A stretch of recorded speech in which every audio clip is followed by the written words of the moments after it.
नमस्ते, विक्रांत रंजन सिंह नाम है हमारा और आप देखना शुरू कर चुके हैं दी लल्लन टॉक शो। भारतीय चिकित्सा अनुसंधान परिषद ICMR ने रक्त प्लाज्मा थेरेपी से कोविड-19 संक्रमित मरीजों के उपचार के ट्रायल की अनुमति दे दी है। ICMR ने इस क्लिनिकल ट्रायल में शामिल होने के लिए विभिन्न संस्थाओं को न्योता दिया है। इस अध्ययन का मकसद यह पता करना होगा कि प्लाज्मा थेरेपी इस रोग के इलाज में कितनी असरदार है। यह बात भी गौर करने वाली है कि महामारी के केंद्र चीन में इस विधि से इलाज में सकारात्मक नतीजे आए हैं। समझा जा रहा है कि प्लाज्मा तकनीक कोविड-19 संक्रमण के इलाज में उम्मीद की एक किरण हो सकती है। क्या है कॉन्वेंट प्लाज्मा थेरेपी?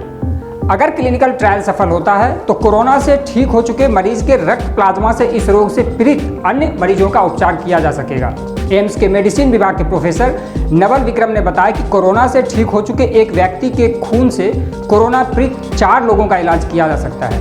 एम्स के मेडिसिन विभाग के प्रोफेसर डॉक्टर नवल विक्रम के मुताबिक यह उपचार प्रणाली इस धारणा पर काम करती है कि वे मरीज जो किसी संक्रमण से उबर जाते हैं उनके शरीर में संक्रमण को बेअसर करने वाली प्रतिरोधी एंटीबॉडीज विकसित हो जाते हैं। इसके बाद नए मरीजों के खून में पुराने ठीक हो चुके मरीज का खून डालकर इन एंटीबॉडीज के जरिए नए मरीज के शरीर में मौजूद वायरस को खत्म किया जाता है। दरअसल जब कोई वायरस व्यक्ति पर हमला करता है तो उसके शरीर की रोग प्रतिरोधक प्रणाली संक्रमण से लड़ने के लिए एंटीबॉडीज कहे जाने वाली प्रोटीन विकसित करती है। अगर कोई संक्रमित व्यक्ति पर्याप्त मात्रा में एंटीबॉडीज विकसित करता है तो वो वायरस से होने वाली बीमारियों से उबर सकता है। प्लाज्मा थेरेपी के पीछे आइडिया यह है कि इस तरह के रोग प्रतिरोध क्षमता रक्त प्लाज्मा थेरेपी के जरिए एक स्वस्थ व्यक्ति से बीमार व्यक्ति के शरीर में ट्रांसफर की जा सकती है। प्लाज्मा का मतलब कोविड-19 संक्रमण से ठीक हो चुके व्यक्ति से लिए गए रक्त के लिक्विड पार्ट से है। इस थेरेपी में ठीक हो चुके लोगों का एंटीबॉडीज से समृद्ध रक्त इस्तेमाल बीमार लोगों को ठीक करने में किया जाएगा। कैसे करते हैं ये थेरेपी काम?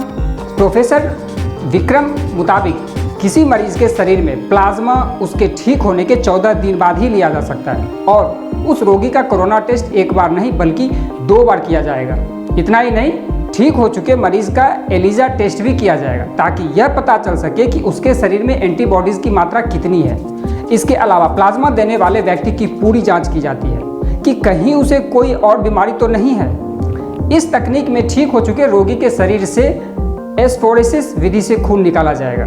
इस विधि में खून से सिर्फ प्लाज्मा या प्लेटलेट्स जैसे अवयवों को निकालकर बाकी खून को फिर से उस डोनर के शरीर में वापस डाल दिया जाता है। प्रोफेसर नवल विक्रम के मुताबिक एक व्यक्ति के प्लाज्मा से 4 नए मरीजों को ठीक करने में इसका इस्तेमाल हो सकता है। दरअसल एक व्यक्ति के खून से 800 मिलीलीटर प्लाज्मा लिया जा सकता है। वहीं कोरोना से बीमार मरीज के शरीर में एंटीबॉडीज डालने के लिए लगभग 200 मिलीलीटर तक प्लाज्मा चढ़ाया जा सकता है। इस तरह एक ठीक हो चुके व्यक्ति का प्लाज्मा 4 लोगों के उपचार में मददगार हो सकता है। उन्होंने बताया कि यह सभी रोगियों को देने की जरूरत नहीं है। जिन रोगियों की तबीयत ज़्यादा खराब है उन्हीं को यह दिया जाएगा तो ज़्यादा बेहतर है, क्योंकि अभी देश में ठीक हो चुके रोगियों की संख्या बहुत कम है जबकि नए मरीज तेजी से बढ़ रहे हैं। डॉक्टर नवल विक्रम के मुताबिक पहले भी सार्स और स्वाइन फ्लू जैसे कई संक्रामक रोग इसके इस्तेमाल हो चुका है।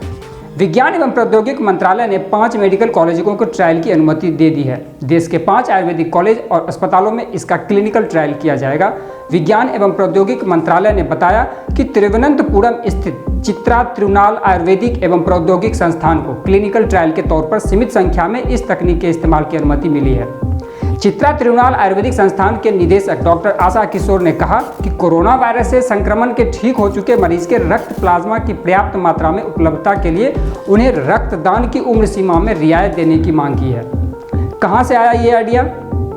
प्लाज्मा थेरेपी को 120 साल पुरानी माना जा सकता है। DU में बायोकेमिस्ट्री के प्रोफेसर विजय चौधरी ने कहा है कि कई बीमारियों में इस पद्धति से इलाज किया जाता रहा है। 120 साल पहले जर्मन वैज्ञानिक एमिल वॉन वेहरिंग ने टेटनस और डिप्थीरिया का इलाज प्लाज्मा पद्धति से किया और प्लाज्मा के सक्रिय पदार्थ का नाम एंटीबॉडी दिया।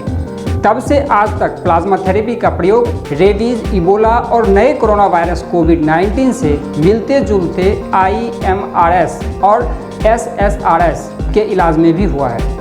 उनके अनुसार प्लाज्मा थेरेपी में जो मरीज अपनी प्रतिरोधी क्षमता से खुद ठीक हो गए हैं उनके रक्त प्लाज्मा को गंभीर रूप से संक्रमित मरीजों को देने से उनका स्वास्थ्य में सुधार होता है। प्रोफेसर चौधरी का कहना है कि यह इलाज कोरोना में भी कारगर हो सकता है। चीन में प्लाज्मा थेरेपी शुरू की जा चुकी है। चीन की सरकार ने कोरोना से ठीक हो चुके लोगों से अपील की है कि वह रक्तदान करें।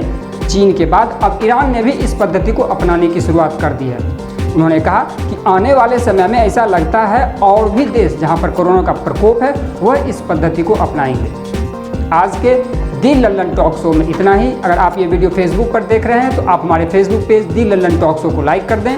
अगर आप ये वीडियो यूट्यूब पर देख रहे हैं तो आप हमारे चैनल दी लल्लन टॉक शो को सब्सक्राइब करना, साथ ही साथ बेल का आइकन भी दबा दीजिए। इस वीडियो के बारे में आपकी क्या राय है आप हमें नीचे दिए गए कमेंट बॉक्स में कमेंट करके बता सकते हैं। आज के दी लल्लन टॉक शो में इतना ही। धन्यवाद।